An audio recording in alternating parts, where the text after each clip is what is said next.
Okay, fantastic. We are airing live, it looks like. So I want to welcome everyone to the very first live webcast of 2019 for the Objector Church. Your host for today is James M. Branum. And I want to introduce this particular webcast because our topic for this week is resistance through spirituality, a conversation about the Objector Church in 2019. What we're hoping is that this webcast, particularly, will be one with an interactive element. We're hoping there will be some conversation. So if you have thoughts, if you have ideas on this topic, about what you would like to see the Objective Church be about in 2019, we strongly encourage you to join the conversation. To do that, you can go on either Facebook Live, where we have the webcast going there, or you can join us on Zoom. The information on how to do it via Zoom is on objector.church/meetup. Zoom. Okay.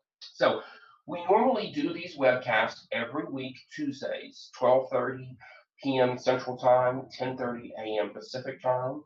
We are exploring a different time option. We'll talk about that a little bit later, but we do for sure always have a webcast every week. And in our webcast, we aim to do three things, three I's. First part is inspiration. In other words, something that inspires us, helps us to be better people on planet Earth. Second part is information.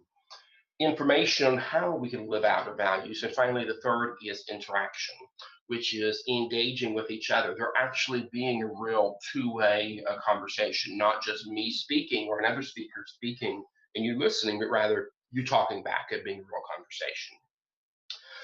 We also should mention for any of you who are new to this that we are a religious humanist community that's focused on peace and social justice issues. This means that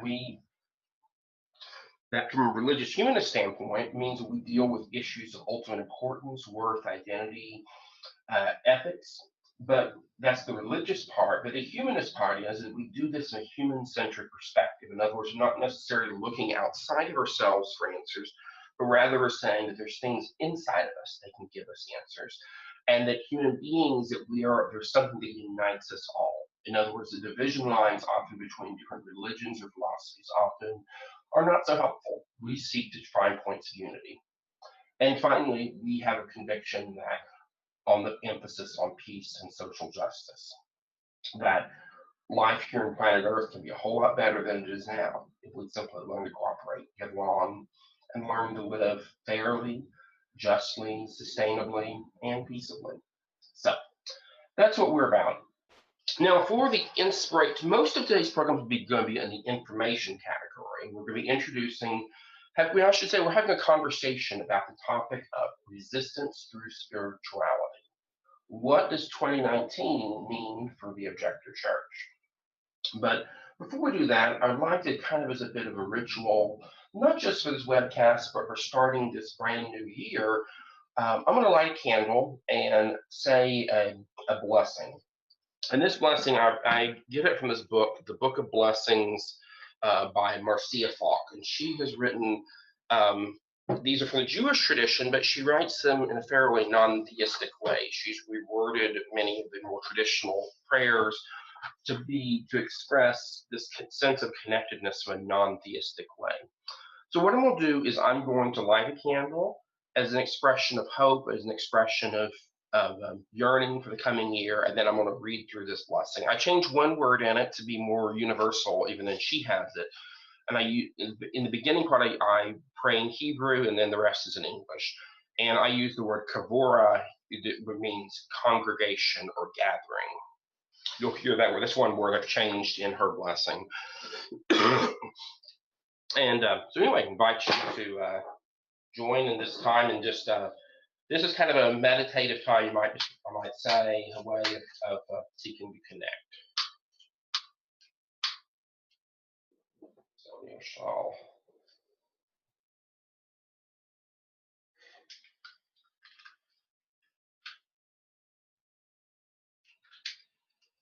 Okay, candles lit. We will have our blessing.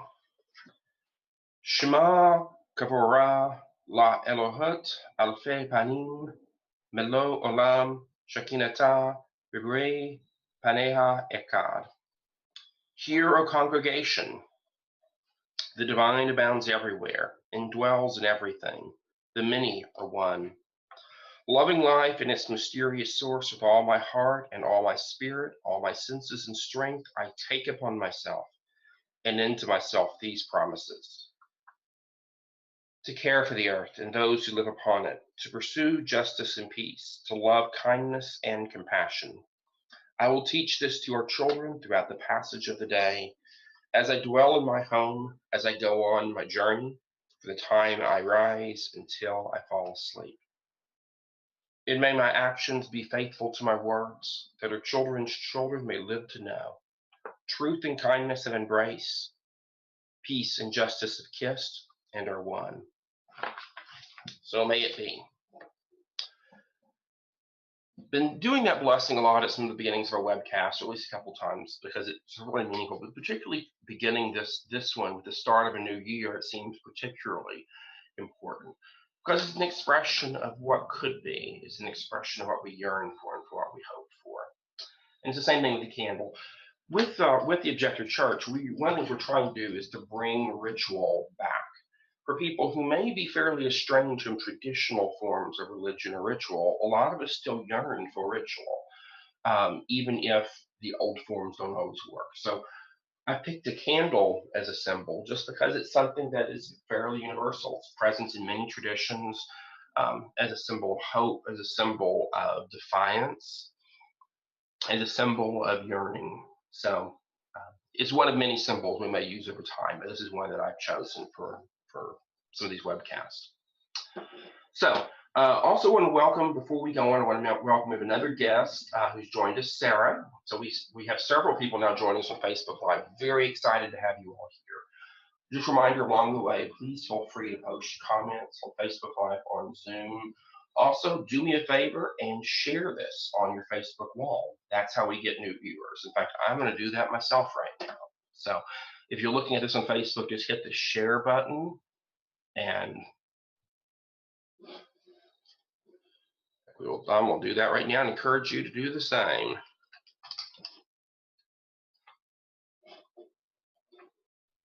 Okay, so our main topic of conversation for this webcast is going to be the theme resistance through spirituality and what that means for 2019 of the Objector Church. Now, the Objector Church, we are a young organization, but our roots go, of course, much deeper to the work of Courage to Resist and its work in supporting war resistors nationally. Also, the work here locally in Oklahoma with the Center for Conscience and Action. And then a lot of our groups we've worked alongside over the years, especially Joy Mennonite Church and our local peace community in Oklahoma. There's a lot of folks who've had a part to play in bringing about who we are today. But as a new organization, we are bringing something new to the table, and that is we're seeking to bring about a connection of spirituality and of humanism to the table. And part of that is very specifically that when we're dealing with activism, we're dealing with trying to make the world better. Often the question of what are our driving principles? What are the things that keep us going? And particularly, what are the things that sustain us? Those things become really important.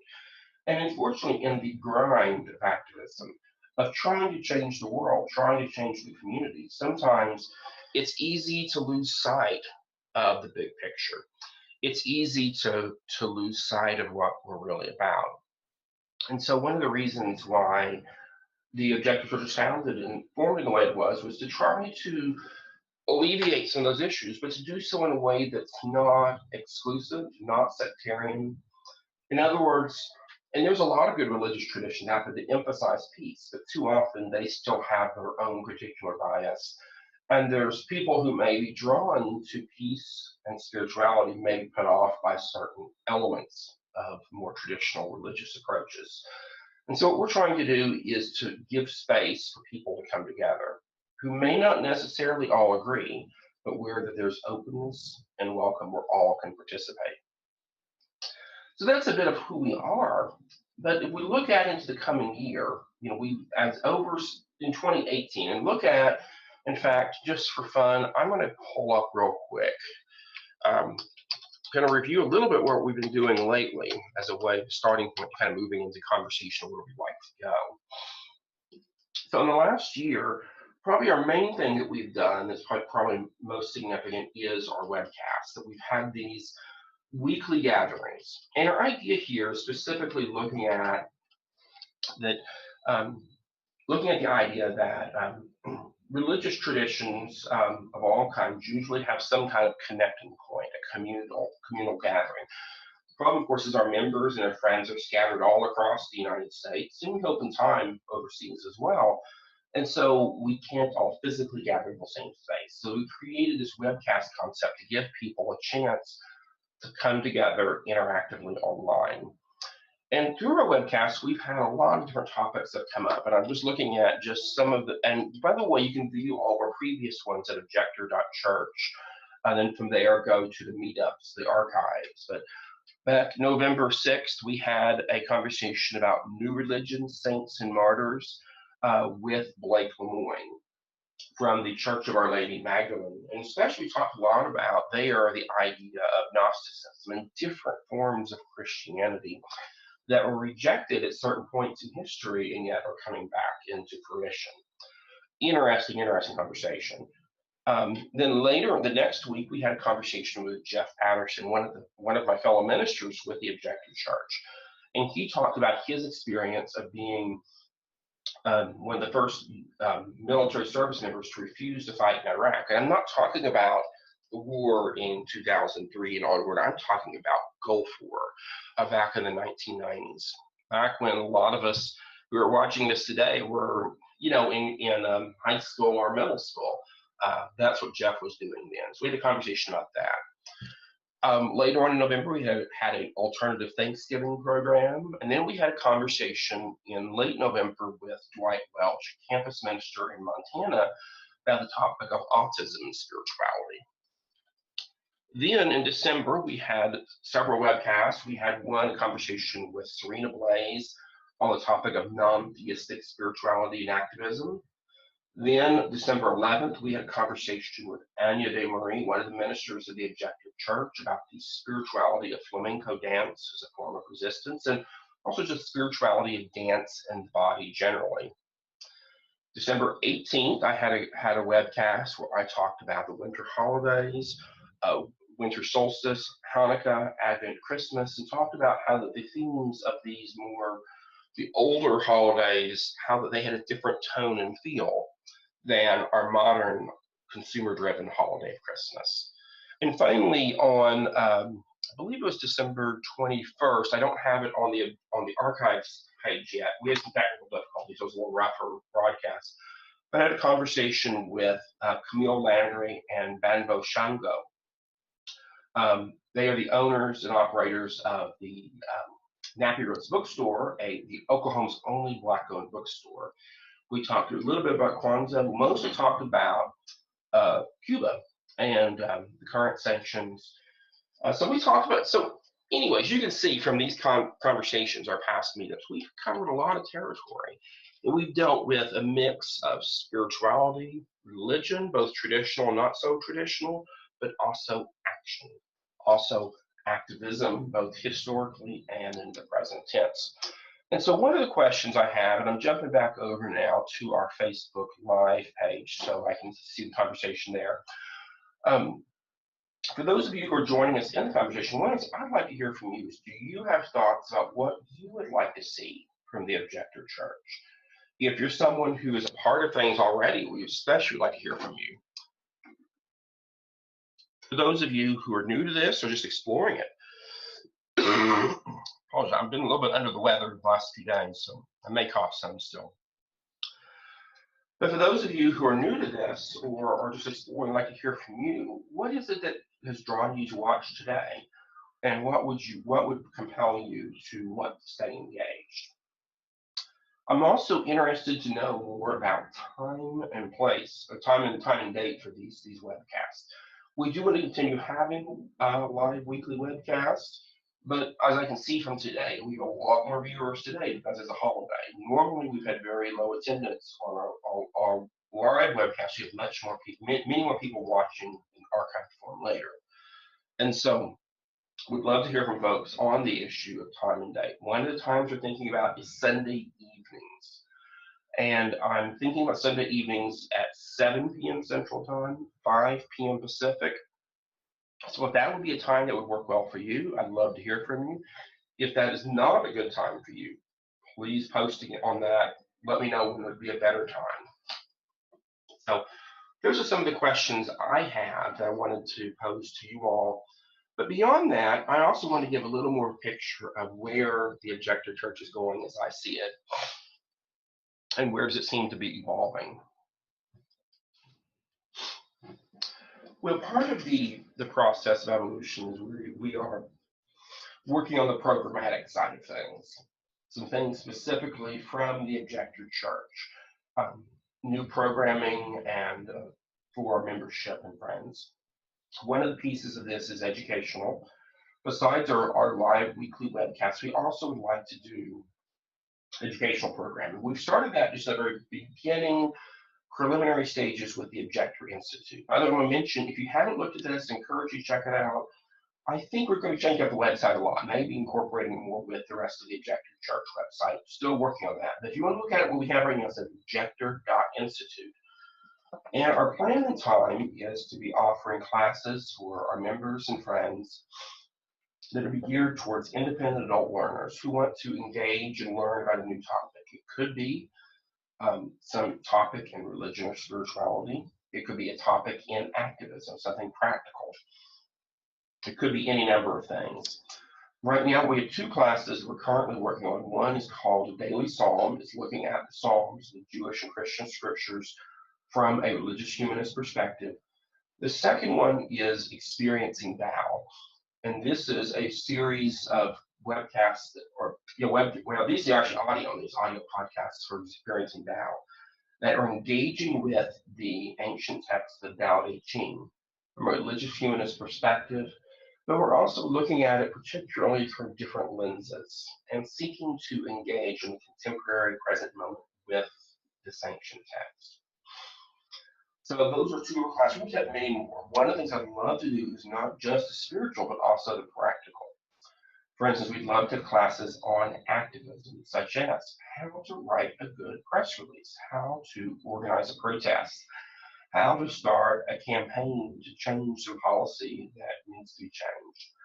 So those are some of the other classes we're hoping to do. Over time, we'd like to expand this not just to being for independent adult learners, but also a true seminary, a training program for ministers in the Objector Church at a graduate level. So that's in the works. Institute. We also would like to be one other thing we're working on is conscience objection, the issue of conscience objection. This would include education on conscience objection and why it's important for everyone to consider the issue of what will they do if they are asked or demanded to go to war. For members of the U.S. military, of course, it's important the educational campaign is about the topic of you can change your mind. You do not stop just because at age 17 or 18 you signed the dotted line and said, yes, I can go to war, I can support the American empire. If a few years later you see things differently, your conscience and heart have changed, you have the right, arguably you have the responsibility, the obligation to file for conscience objector status. And so we'll be talking about that, what that means. But also, we need to be looking at what would happen if a draft is called. We often forget that the infrastructure of the draft is always in place. It's called the selective service system. And very quickly, with congressional action, signature of the president, the draft can be brought back.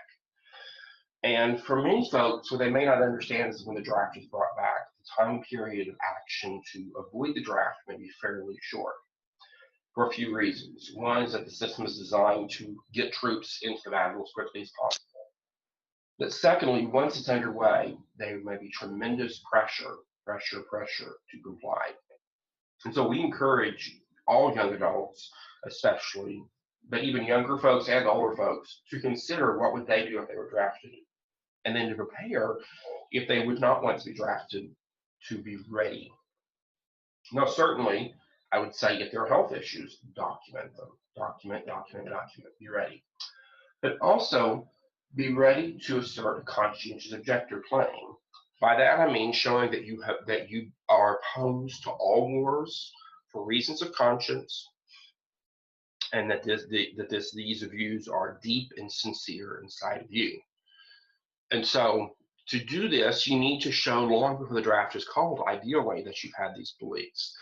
Later on, a draft board may find it less than credible if a week before the draft you get your draft induction letter that you developed your beliefs against war. While that can be possible, it'll be difficult to prove. It'd be much better if a year or more beforehand you started taking action to document your views, such as participating in peace activism, going to peace protests, writing letters to Congress or to the president expressing your views, being engaged publicly in various ways, but also in documenting in other ways. One of the projects we'll be starting very soon with the Objector Church is a conscientious objector registry. It'll be on our website at objector.church very soon, and it will provide a way that a person can sign a form and it be recorded with the Objector Church that you are registering as a conscientious objector. Now, of course, legally, this registration is basically providing documentation. So later on, that this can be brought to a draft board. The selective service, all young men at the age of 18 are required to register with the selective service. There's no provision right now that allows people, registrants, to say, I'm a conscientious objector. They're only required to right now say that, just to sign on saying, yes, this is my name, address, and identifying information. But the problem is that this means that there also won't be any documentation of one's views about war. The form has no provision for it. That means you have to do it yourself. And the Objector Church, we want to make that possible. But also want to say that right now, while current law says that only men will be drafted, it's very likely, based upon previous Supreme Court rulings, that the logic used in the past to justify why only men would be drafted no longer holds water. And it is almost a certainty that the Supreme Court, if the issue is brought before them today, would say that you cannot just draft men. You must include women on the draft if you're going to have a draft. Because, again, combat roles are no longer restricted just to men. So our position is, as the Objector Church, that it's important that women as well do this. And finally, I would say for people who may be outside of the range of when one would be drafted, you still may want to consider these issues for one very important reason: a special skills draft. We've forgotten about this in history. There have been times, I believe this happened in the Korean War for sure. In fact, the Korean War is a great example. Remember the old TV show MASH back in the 70s, early 80s? In MASH, you'll notice that many of these doctors who were drafted, how old were these guys? These were older folks. Think about Winchester. I mean, that guy, he had to be at least in his 40s. Why were they being drafted? They're outside the range of being drafted because they were doctors, because they had a special skill. And so the government started drafting doctors. There's nothing to say they couldn't do that today. They couldn't do a special skills draft for, of course, medical professionals, but also technical workers, web developers, you name it. People who have skills in the technical arena may be called upon in a special skills draft. And so I would argue that anybody, no matter what your age is, you still need to document where you stand, what you believe about war. And that's one of the things we're doing with the Objector Church, is providing some ways that happen. We're going to have a registry that you can sign up for, where your information is recorded. We also provide some other means that folks who are conscious objectors can document their views. One of the things we may be doing is, and this will be probably a small cost attached to this, but providing a service where that a minister of our church will meet with you, either in person, over the phone, or through live streaming, have a conversation with you to document what you shared with us about your views about war. And then for that to be the minister to write a report that be signed and notarized and kept on file, and you can be given a copy of it, showing that you met with the minister to discuss your views about war. Again, it's providing extra documentation about this. So this is all coming. I would expect this probably in mid-January, but as soon as it's available, really encourage folks to take advantage of this. By the way, I think we've had some more folks join us. I'm checking now on our Facebook Live. So just one moment here. But I apologize today. I'm a little bit raspy and not quite of a normal whatever. I've been sick the last few days, still not over this crud. Stayed up stayed up way too late last night, like we all did. So, but this being the first one of the year, I didn't want to miss out. So let's see here. I think I saw a comment, but I'm not seeing it on here.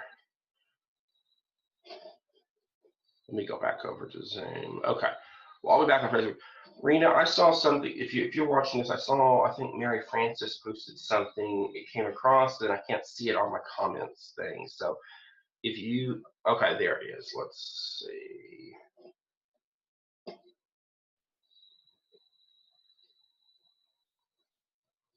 Okay, Mary, I saw your comment. That was just me getting started. But if you're watching it live now, it should be showing up right now. Okay. So, okay, there we go. Sorry about that. So now back to the conversation. So the Country Objector Registry is another, and outreach is another of our projects coming up. We also will be doing a lot of fundraising in the coming year for a few reasons. One, of course, is that our primary project is Courage to Resist. And if you're not familiar with Courage to Resist is a national organization that's been involved in providing support in various ways to war resistors, conscientious objectors, and whistleblowers for many years now. Right now, one of the most important cases Courage to Resist is involved in is the case of Reality Winner, someone who's doing time in federal prison for whistleblowing against the Trump administration and its abuses. If it were not for Courage to Resist, I'm afraid her case probably would have been forgotten. But Courage to Resist has kept up the pressure. Well, I should mention probably the biggest champion of Reality's case is her mom. Her mom has just pushed and pushed and pushed. But Courage to Resist has done their best to stand with her and with the rest of the folks working on Reality Winner's behalf to make sure that her case is not forgotten and to make sure that she's had the legal defense support that she needed throughout the case. We also checked Courage to Resist, who was very, very involved in the case of Chelsea Manning, formerly Bradley Manning, as the WikiLeaks whistleblower, and in lobbying not only for her to get a fair day in court, but then in the end, lobbying, well, not such a fair day in court, I should say, but then it went on to the post-trial stage and finally the successful lobbying for clemency from President Obama. A huge, huge thing. But beyond those cases, Courage has been involved in many, many other cases. The cases of U.S. service members who sought asylum status in Canada, some who have been able to successfully stay there, some who were not able to win the Canadian system, were deported and faced legal consequences here in the U.S. Also, the cases of many people who have taken stands in various ways against the war machine, of those who have refused to deploy, those who have left mid-deployment, those who have sought early discharge through a variety of means. Time in and time out, Courage to Resist stood up for those folks and stood alongside them. So that's going to be another part of our work at the Objector Church, is going to be providing continued support for Courage to Resist and fundraising, which is really important. So those are the primary things we're doing. Also, I'd like to mention that we also in time are hoping to build stronger local congregations of the Objector Church. Right now, we have clumps of us in Oakland, California, and here in Oklahoma City. We'd like to expand this in places, but also deepen each of those local communities. So here in Oklahoma City, one of the things I'm exploring is what would it look like if we had some kind of regular in-person gathering of the Objector Church? And one of the ideas I'm kicking around with right now is maybe doing something either based out of Nappy Ritz Bookstore over the northeast side of Oklahoma City, maybe a public library or some other venue, but a chance for folks to get together, maybe share a meal or shares a little bit of their lives with each other. And then it would also be a platform not only of mutual support, but also for activism, for engagement in our communities, of living out our beliefs in practical ways. So the details of this are still in the works. We've had so far had two special events over at Nappy Ritz Bookstore, which I think have gone really well. Alternative Thanksgiving fundraiser for our friend Bob Waldrop, and then the most recent remote live webcast from Nappy Ritz Bookstore. So we may do some more things over there, but also maybe looking at other venues as well. So those are all in the works. So anyway, there's lots of good stuff happening. That's kind of a little bit of a picture of what we're working on right now. As far as I'd like to close this the information time of discussing just as far as ongoing needs and what also we're looking for from new members. Right now, as far as building up our church, we do need more funding for sure. I'm on staff right now with specifically the goal of building up the Objector Church, of building up our live weekly webcast, doing some legal work we're dealing with as far as the hoops trying to jump through the nonprofit status, and then finally building an ongoing presence, an ongoing organized presence for the Objector Church. But for me to stay on staff, there has to be some fundraising be happening. So if you like what we're doing, I encourage you to go to objector.church. And I believe, let me double check this, I believe it's objector.church/donate. And on that page, there's several options there. Our goal right now is to raise $5,000 over the coming months for the Objector Church. And this would be provide enough funding for me to stay on staff for the rest of the year and a lot of other awesome stuff. And so there's information there. You can donate amounts at any amounts. We're suggesting for membership to become a member of the Objector Church, we're asking for $50 a year. Not a huge amount of money at all, but it's something that will make a big difference for us as an organization. So I encourage you to do that if you haven't already. That's one of the things, and especially if you're not in a place you can give right now, one is consider, can you give us a few bucks? Even a few bucks makes a difference. But also think about people you know in your community that might be willing to give. Ask them to consider giving, and especially ask them to get plugged into what we're doing. We're still at the very early stage of this, obviously. It's a slow building process, but we really need to kick it up a little bit for this to continue and to become what it needs to be. So I encourage you, if you're watching, please consider making a donation to support us into our next stage of this work. Well, I'm going to close it out for today, and I apologize again. I'm not my usual perkiness. I'm just not feeling good. I had allergy crud. We've had it going good pretty here in Oklahoma. Before we close out there, I'm going to ask if anyone has any comments, questions, thoughts. Especially want to hear from anyone who has thoughts about the time for a weekly webcast. Should we stay at Tuesdays like we are now, or should we transition to Sunday evenings, 7 p.m. Central, 5 p.m. Pacific? If that's a time that'd be of interest to you, please post. We'd love to hear if that would be a better time for you. I also want to welcome Charles that just joined us, and I think we had several people have joined us today. Jeff, Serena, Blake, Sarah, I believe it's on Mary earlier, so thank you for everyone who's tuned in. But again, if you have thoughts on a better time for our webcast, please let us know. And I think that's it for this week. So thank you so much for tuning in.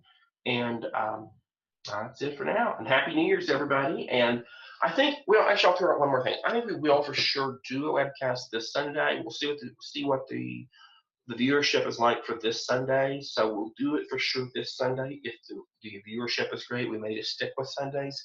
If it's not, we'll go back to Tuesdays. So anyway, send us comments if you have thoughts on that.